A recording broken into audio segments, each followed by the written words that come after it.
Welcome to Food Talk for Health. Here is your host, Tonya King. Thanks for joining me today. On Food Talk for Health, we explore food as medicine, practical nutrition tips, and how diet and lifestyle can help prevent disease. Each episode features passionate guests sharing their knowledge to help you eat better, feel better, and live healthier. Glad you could join me today. My guest today is Karen Howard, Executive Director of the Organic and Natural Health Association. Thanks for joining me, Karen. Oh, it's such a pleasure to be here. What does the Organic and Natural Health Association do? Are you a watchdog group? We are not. We are a trade association in the dietary supplement space. So what makes it more fun than any of the other trade associations in my world that I've worked for or currently do is that we represent the entirety of the dietary supplement supply chain.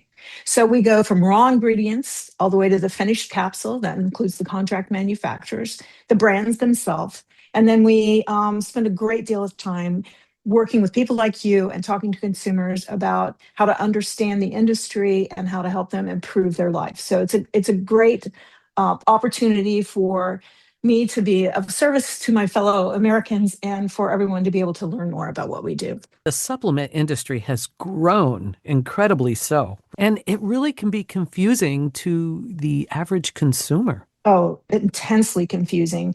I read recently that Target has 10,000 products on its supplement shelf. And it makes you wonder how many of them are real. And I bet that's what a lot of your research probably has found. And I'd like to talk a little bit more about that. What are some of the things that we should really be looking for when we pick up a bottle of a supplement? Let's start with magnesium, for example. Yes. I mean, I think this is really the secret to success for consumers is how do you sift through all of these options that you have.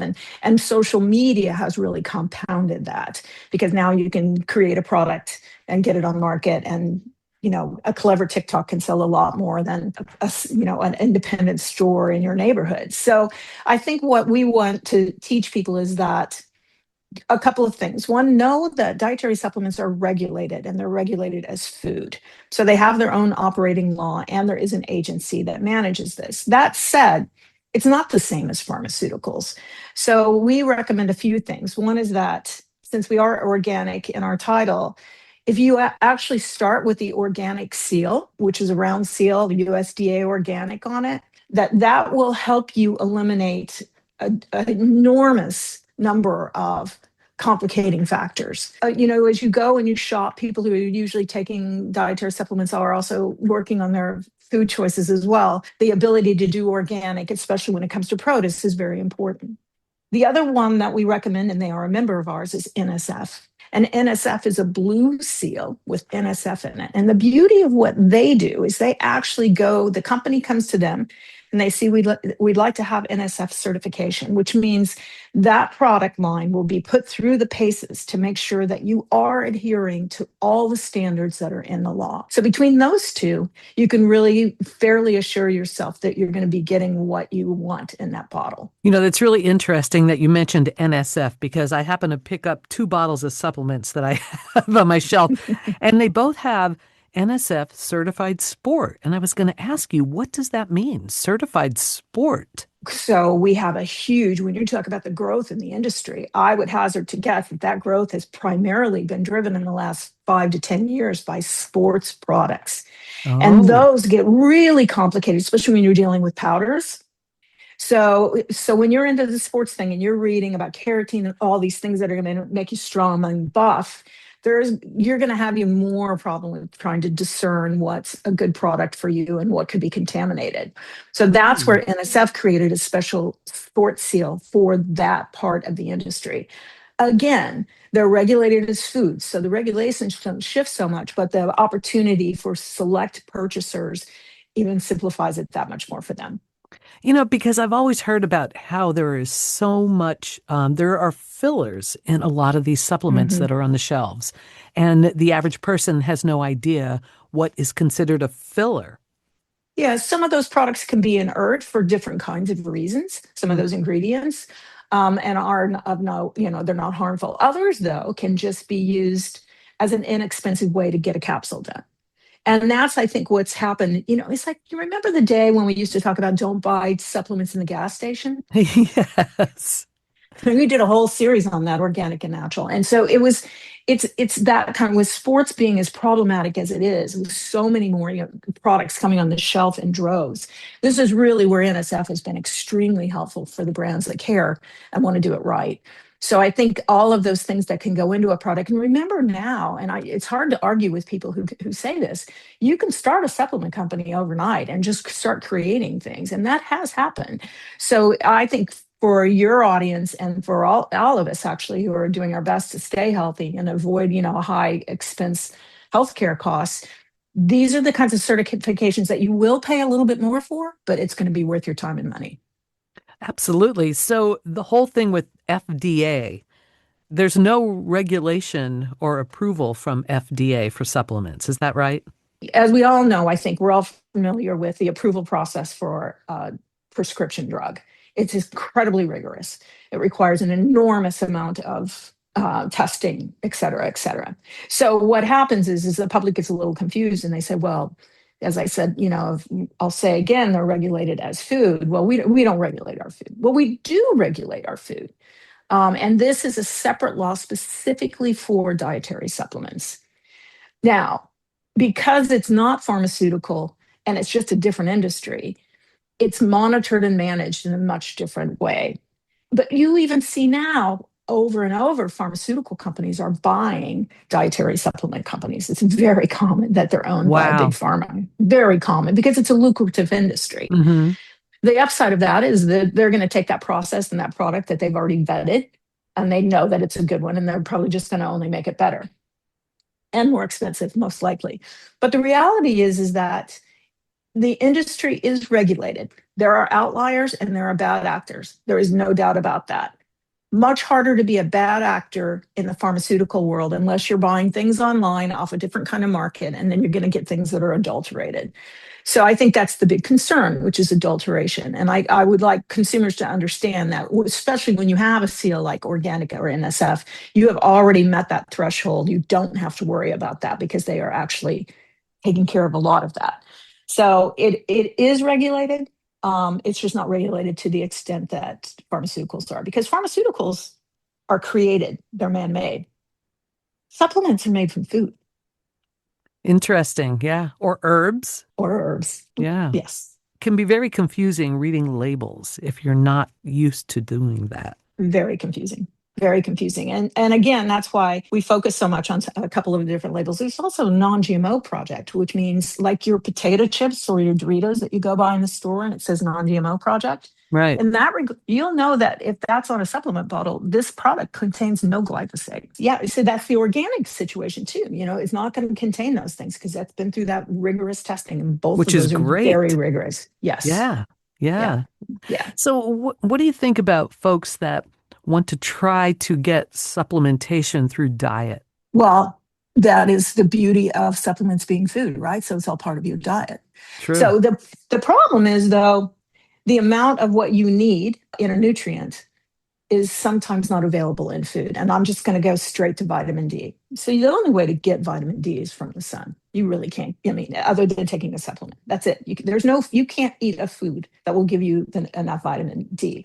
And if you want to get it from the sun, you need to be outside with 50% of your skin bare in direct sun every day to be able to absorb that amount of vitamin D. And it's so unrealistic for that. Very unrealistic. I think back in the day, I remember there were 2 tribes in Africa that still were able to do that, indigenous tribes. So the bottom line is, you've got to take vitamin D3, and it's easy to take because it's small, because people don't like to take pills. Right. And you need to measure your levels. Like we'll talk about all that for all 3 of these ingredients, but measuring your levels is really important. And with vitamin D, it's like 90% of the population is deficient in vitamin D. And I think when people go for blood tests, many times vitamin D is not included, right? In a complete blood count. It's unless weird, you but specifically oftentimes, ask yes. for it. Yeah. And it should be, there's a group that we partner with, Grassroots Health, and they are we've won awards together in terms of educating consumers on the importance of this. And they do amazing work. You can reduce preterm births by 60% Wow. if you ensure that pregnant women have a level between 40 and 60 nanograms per milliliter. That's incredible, isn't it? You can change the world with vitamin D. And yet we are constantly facing pushback in terms of public policy on these issues. I would hope with vitamin D that it can't be messed with too much as far as the product itself. I think that's pretty true. I think overall, the vitamin D3 is a really effective ingredient. It's very consistent, and it's not like there are other things that can be more complicated, but it is a fairly simple mechanism for making a vitamin D capsule or a pill. Yeah. And what are the other supplements that you strongly encourage folks to check out? Well, my trifecta that I go to, if nothing else, is vitamin D3, magnesium, and omega 3. Well, magnesium now, there are different types, right? There's the glycinate, if I'm even pronouncing that correctly, and a variety of others. Is one preferred over another? Yeah. So, yeah, there are a lot. So I like theanate. It's the one I go to, and it keeps my magnesium. Like, what are we now? I think it's like 60, 80% of people are deficient in magnesium. So I think L-theanate is a really great one. And that's what I use. And your levels, I think we're right around rocking the 60% or more that are deficient in magnesium. And magnesium actually works with vitamin D to improve both levels. That's the nice part about that. I was going to ask you about absorption factors. Yes. So that really, magnesium and vitamin D work really well together to increase your vitamin D level. And you can get your vitamin D level too high, by the way. I've had mine too high. No kidding. If 60 to 80 is the sweet spot, I've had mine over 100 and went, oops. Oh. How often is it that you're really checking, or should you check your levels? I do think you should check your levels once a year. And I know if people are going in for physicals and they're going to do blood work anyway, you can ask for this now and you'll be fairly successful asking for these three. You can almost always get your vitamin D level done. And if you are not going to the doctor for whatever reason, if you do go to grassrootshealth.net, you can actually order the test kits, one for each or just all three in one box, and they'll get you those results. You do a blood spot test. And you can do it at home? You can do it at home. Wow. They've been at this for quite some time. They've added in the omega-3 and magnesium in the last few years. Yeah. That really does make it simple. And tell us again where to locate that information. Grassrootshealth.net. Oh, good. Now let's get back to the magnesium for a minute, because, we did mention that there are different types. And I know that magnesium, I've heard, is also very good for helping you sleep. But what about if you take it in the morning? I mean, you don't want to get drowsy for the day, so it's not that type of supplement, right? No, it isn't. I mean, for people who do have trouble sleeping, I do take mine at night, just force of habit that I kind of, set it in that way, kind of in the back of my mind that it's like that. Also, I'm just more consistent when I do it at night. Sure. My mornings get hectic, right? Yeah. But yes, so that is absolutely true. And when you talk about, I run into this all the time with my friends. Like a lot of people like to take magnesium citrate. Mm-hmm. It has one purpose, especially for women. It's like, bowel movements is the reason that everybody takes it. So that isn't going to help you sleep, nor is it going to help your magnesium level per se. Right. So to your point, it is kind of important that you do something like an L-theanate. And yeah, they do work really well together. I think that's important to note in that regard. So that's why I think the three are good. Now with fish oil, I think there are something like, oh my gosh, almost everybody is deficient in fish oil too. So I take 2 grams a day of fish oil. And usually it's, there are two primary vehicles. One is cold water fish. And of course, most of us don't like to eat cold water fish. I love sardines, but I think I'm unique. And then there's also krill, which is interesting. Oh, tell me about that. Well, we always think that only the whales eat krill, which is pretty much true. And the interesting thing about that harvest, and they play a big role in our association. But the big thing about that is that there's an international treaty and pact about management of krill beds. And of course, they're at the poles. because that's where the whales are. So Right. you are not allowed to harvest at very specific times of the year because it has to all go to the whales. So I think people, they don't understand krill, and then when they do figure out, oh, that's what the whales eat, they're like, oh, I can't take that from the whales. A total rational reasoning. I would totally agree. But I think that's the most interesting thing about it is how carefully they manage. And as an organization, they have their own. Obviously there's an association for everything, but the Omega organization is they're very they're very committed to ensuring the integrity of the omega-3 world. And then you get to make your decisions about whether you want to eat your omega-3 from, whether it's a fish in a pen or a wild fish. Then it gets more interesting to Oh, have a absolutely. conversation with coffee over. I'm a big salmon person. And I love salmon. I love anchovies and even sardines. And so are you also back to the agreement of you'd have to eat a lot to get what you really need, right? With all You those do. fish. You'd be eating it morning, midday, every day for how Right. many days? I mean, a lot, right? Yeah, yeah. Your sweet spot with your omega level is right around the 8. Not easy to get to if you're not supplementing, just really not. And I think you need to be a native Alaskan, an Inuit, which is because it's your daily diet all the time. So it is hard, and and there are not that great, there are not many options when it comes to omega-3. And I think that's really why we've focused in on these three, which is that magnesium is confusing. There are too many options. It's too hard to Right. eat too much fish, and vitamin D, we're not in the sun. And speaking of diet, what foods would be rich in magnesium if we wanted to Oh, also supplement with our diet? my favorite is dark chocolate. Oh, I'm with you there. Really? I didn't realize that It's a was really good good for source magnesium. of magnesium. Yeah. Otherwise, I don't go past it. I'm like, well, I have my dark chocolate. I just bought that again yesterday. That's at least that's a nice thing to think about that, you're really helping yourself by having the dark chocolate. Well, I know it's loaded with antioxidants as well. That too, and very Well, low on sugar. yeah, there you go. Another reason to have it as a mid-afternoon treat for me. We are talking with Karen Howard, the CEO and Executive Director of the Organic and Natural Health Association.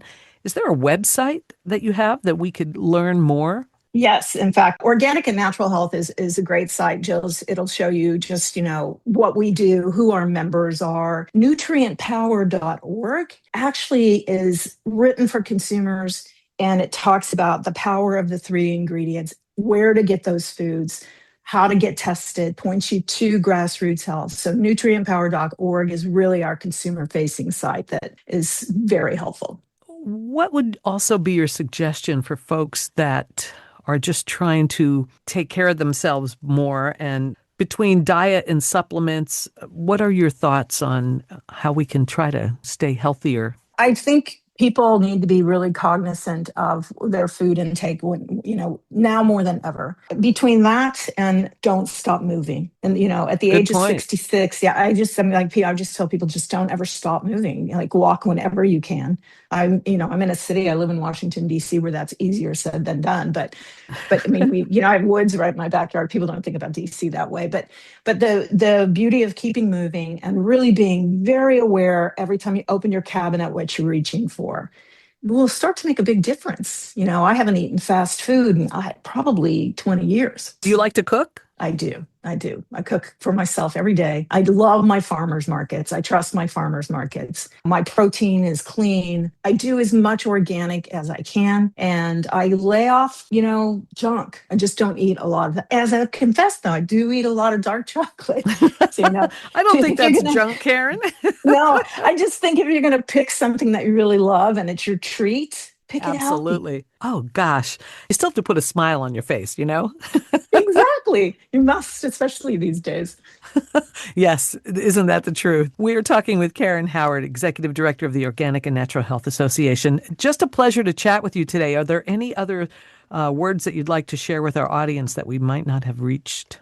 No, I think everybody is. I just want to say to everyone, be graceful on yourself. These are times when everybody's kind of struggling one way or the other, and give yourself grace. If there's a day when you just have to go through a fast food place, just give yourself grace and just every day make a choice that makes you happy and healthy. And you'll just start to build and you'll create a life that you'll feel better and sleep better and want to exercise every day. Thank you for the educational advice on all supplements as well. That's really, really important because shelves in stores are loaded with so many, and you don't know whether you want to pick because of the cost or pick because of the content. It's a good combination. Karen, thanks for your time today. I really appreciate it. It was my pleasure. You've been listening to Food Talk for Health with Tonia King. Thanks for joining us. Eat well to be well. I'm Tonia King. Thanks so much for listening to Food Talk for Health today. Subscribe to the podcast so you never miss an episode. And we'd love it if you'd leave a rating or a review. You can follow us on Facebook and Instagram. Food Talk for Health is produced by Creative Voice and Media. Our theme was written and performed by Rick King. Thanks for tuning in to Food Talk for Health.